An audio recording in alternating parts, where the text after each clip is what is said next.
நாராயணனானவன் எப்போதுமே அவருக்கு நான் தீங்கு செய்யவில்லையே. என் மீது பகவானானவன் நேமி, சக்கரம், சங்கு, கதை, வாள், அமுதம் கடை காலத்திலேயே அவருக்கு உதவியாக அவர்களுக்கு அமுதம் அளித்தது. இருக்கக்கூடாது அந்த நேமிதான் போலோ இருக்கக்கூடிய பகவானுடைய சக்கரம் கிடையாது, ஆயுதம் கிடையாது, வில்லும் கிடையாது, பானம் கிடையாது. இது யாரு? நீலகண்டன் திருசூலமோ? இதை கைலாயமே பீடமாக அமர்ந்து இருக்க முடியாத சிவபெருமானிடத்தில் இருக்க முடியாத சூழாயுதமோ? அது ஏனென்றால் இதை இருக்கக்கூடியது உலகத்தின் வெளியிலேயே தாரிகா ரிஷிகள் பத்திரியை கற்பழித்தராப்படைய கருதி தாரிகா ரிஷிகள் எல்லாம் சூளம் ஏறினார்கள், மானை ஏறினார்கள், மழுவை ஏறினார்கள், புலியை ஏறினார்கள், யானையை ஏறினார்கள்.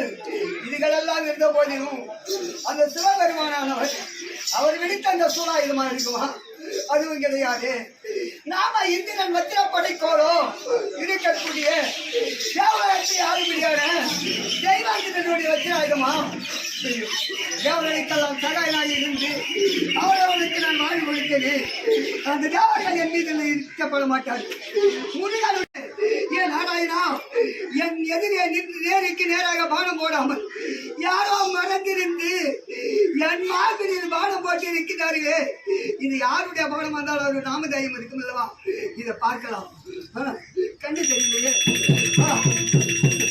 முதிரமானது பானத்தில் வருகிறது. யாருடைய பானமாக இருக்கும்?